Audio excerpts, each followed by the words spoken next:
Uhali gani mpenzi mtazamaji na mfuatiliaji wa Zantime Media, karibu nikukaribishe katika makala maalum ambayo nitazungumzia umuhimu wa kuvitumia vituo vya afya kwa wanawake walioharibu ujauzito. Msimuliaji wako ni mimi Fatma Ahmed Yusuf.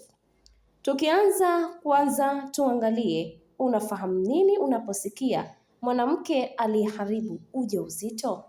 Kuharibika kwa ujauzito ni ile hali ambayo ujauzito hukoma wenyewe kabla ya mtoto kufikia muda wa kuzaliwa, mara nyingi ndani ya wiki 20 za kwanza za ujauzito. Kwa maana nyingine ya kitaalamu, kuharibika kwa ujauzito tunaambiwa kwamba ni kupotea kwa mimba kiasili kabla ya wiki 20 hadi wiki 22 za ujauzito, ambapo kijusi hakiwezi kuishi nje ya tumbo la uzazi. Tunafahamu kwamba zipo taasisi na jumuiya mbalimbali ambazo zinashirikiana na serikali katika kuhakikisha zinahamasisha jamii, hususan wanawake, kufika katika vituo vya afya mapema pale wanapoona kuna dalili zozote kwa mama mjamzito.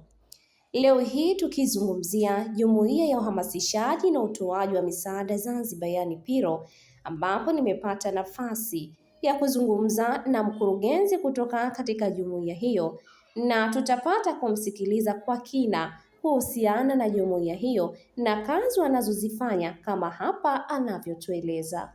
Kwa majina naitwa Mohamed Ahmed Isa, natokea kwenye taasisi ya PIRO ambapo inatambulikana kama ni Popular Inspiring and Relief Organization.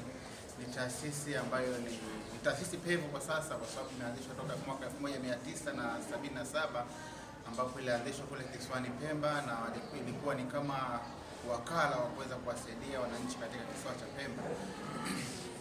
Lakini kadri siku zilizokuwa zinakwenda mbele, PIRO kahamia na Unguja kwa ajili ya kufanya kazi kwenye visiwa vyote vya Unguja na Pemba, na sasa takriban miradi yetu yote inalenga kwenye shehia zote za Unguja na Pemba, na lengo kuu la kuanzishwa kwa PIRO ni kuweza kuwasaidia wananchi wa Zanzibar kwa ajili ya kupata elimu ya afya uzazi, elimu ya ujasiriamali na masuala ya haki za wanawake na vijana, lakini pia kuwasaidia vijana, hususan vijana wanawake katika masuala ya uongozi.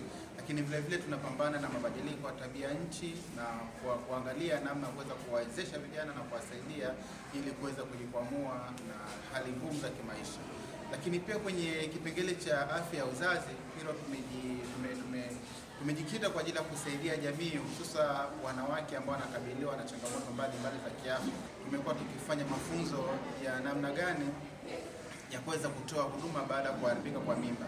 Mafunzo haya yanayoendeshwa na PIRO ambayo yamedhaminiwa na Engender Health Tanzania kwa kupitia mradi wa kuweza kupunguza ama kutoa ile elimu na huduma baada ya kuharibika kwa mimba. Tumeona kwamba kuna hali inayopitia katika jamii zetu baada ya kuharibika kwa mimba. Kwa hiyo sisi kama PIRO kwa kuungana na wadau wetu tumeona kuanzisha mafunzo kwa waandishi wa habari, ambao waandishi wa habari ni watu ambao wapo kwenye nafasi nzuri katika jamii ya kuelimisha na kuweza kushajiisha jamii namna ya kutumia vituo vya afya na vituo vingine vya hospitali binafsi, hospitali za serikali.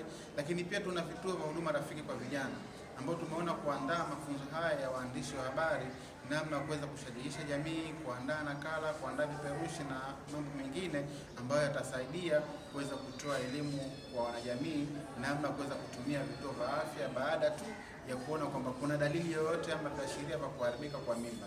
Lengo la mafunzo haya ni kutoa uelewa kwa waandishi wa habari kwa masuala hayo ya kuripoti masuala ya SRH, lakini pia kutoa elimu zaidi kwa jamii, ambapo jamii sasa itakuwa inapata taarifa namna kuweza kuvitumia vituo vya afya baada ya kuharibika kwa mimba. Matarajio ya muda mfupi ni kwamba tutaweza kuona wananchi wanapata taarifa kwa kupitia vyombo vya habari, lakini pia kwa kupitia sisi ambao tumeshiriki ya mafunzo.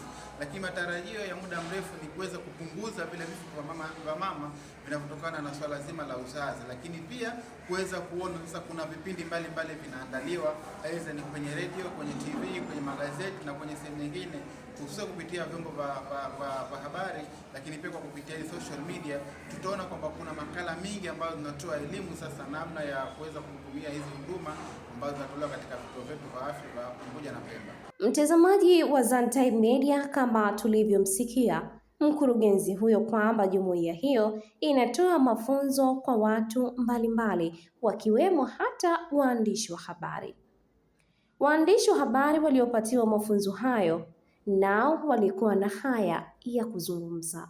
Naitwa Ali Moita na nimeshiriki hapa kwenye mafunzo ambayo yameandaliwa na Piro. Mafunzo haya yanalenga namna ya utoaji wa mimba, kwa maana huduma za kupata baada ya uharibifu wa mimba, ikiwa imetoka kwa bahati mbaya ama ni kwa kukusudia manake. Sasa mara baada ya kufanyika kwa hali hiyo, ni namna gani tunaweza kumsaidia msichana ama mwanamke ambaye amepata hili tatizo la uharibifu wa mimba.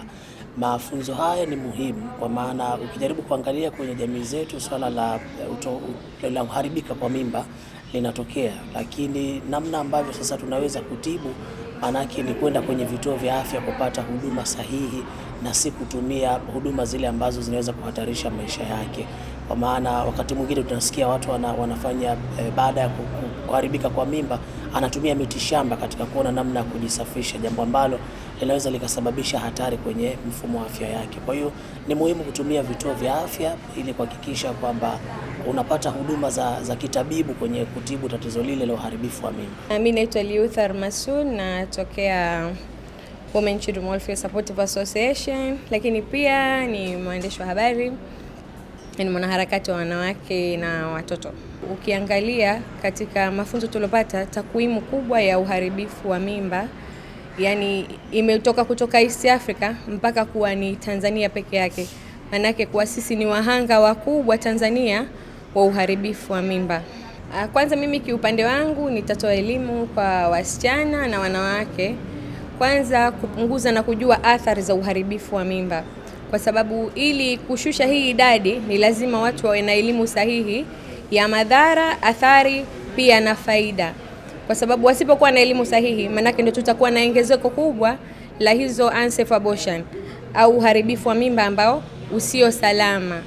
Kwa sababu sio kila uharibifu wa mimba ni kwa hauna sababu au mtu anaharibu mimba kwa matakwa yake. Wengine ni kwa sababu ya afya, wengine akiwa labda na hiyo mimba inaweza ikamsababishia madhara, au wengine wanapata mind disturbance, lakini wapo wengine ambao ni wanatoa tu kwa matakwa yao. Kwa hiyo tutajitahidi kutoa elimu na tutakuwa ambassadors wazuri huko mitaani. Kwa majina naitwa Ivan Makunda, ni mtangazaji wa Zenj FM.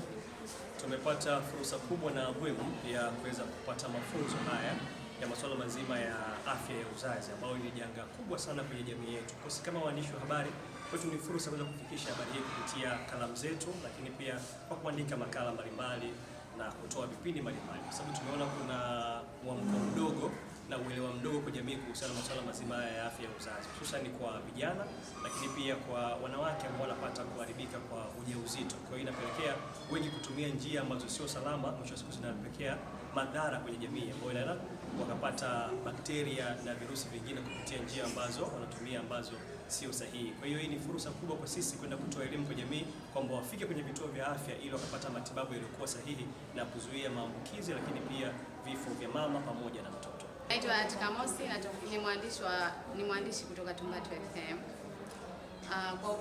Kwa upande wetu sisi kama waandishi ambao tumepatiwa mafunzo haya, na naamini tutaenda kuyafanyia kazi, na bila shaka tutaenda kuyafanyia kazi ili kufikisha ujumbe ambao tumepatiwa sisi kwa jamii. Kutokana na mambo ambayo tumeelezewa hapa, tumeona ni namna gani jamii ambavyo inaathirika kutokana na masuala haya ya abortion. Hivyo sisi kama ni walengo ambao tumeweza kupatiwa hii elimu, tutaenda kuifikisha kupitia vituo vyetu kwa kuitangaza, then kama tukipata pia na wale wataalamu wenyewe kwa kufanya interview pia tutawaita kwa ajili ya kufikisha elimu zaidi kwa jamii. Kama tulivyowasikia waandishi wa habari waliopatiwa mafunzo hayo, tunatumai kupitia ahadi zao walizozitoa zitasaidia kuhamasisha jamii juu ya kuvitumia vituo vya afya pale mama mjamzito anapoharibu ujauzito. Ni vyema kwa pamoja kushirikiana na serikali katika mapambano ya kupunguza vifo vitokanavyo na uzazi. Na hadi hapa nimefikia tamati ya makala hii. Msimuliaji wako ni mimi Fatma Ahmed Yusuf. Usisahau kusubscribe, kulike, kushare na kucomment.